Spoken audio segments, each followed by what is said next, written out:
শোনো মামনিরা, আর 2 দিন পরে কিন্তু রমজান মাস। আমি কিন্তু বলে দিচ্ছি, কোনো প্রকারের পুচুং পাচুং করবেন না। রাস্তাঘাটে বেড়াবেন কিন্তু পদ্মার সঙ্গে। এই রমজান মাসে কিন্তু আমি আমার রোজাটাকে হালকা করতে চাই না।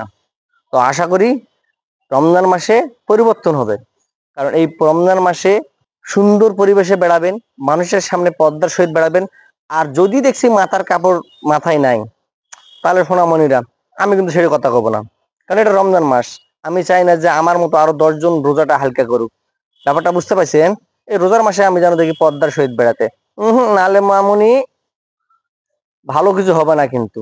মামুনি বলছি কিন্তু রমজান মাসে পদ্মার সহিত বেড়াতে হবে। রমজান মাসে ফুসুং ফাসুং বেপদ্দা হয়ে বেড়া যাবে না। আশা করি মামুনি রমজান মাসে রোজা করবেন, মানুষের রোজাটাকে সুন্দরভাবে করার জন্য নিজেরা পরিবর্তন হবেন। ঠিক আছে মামুনি, এটা কিন্তু সেই যুগ আর নাই। এটা সেই কিন্তু যুগ আর নাই। বেপদ্দা হয়ে বেড়াবেন, এদিক ওদিক চটং পটং করবেন, এটা কিন্তু আর এখনকার জনতা সহ্য করবে না। তো আশা করি মামুনি রমজান মাসে অন্যের রোজা কিন্তু নষ্ট করবেন না।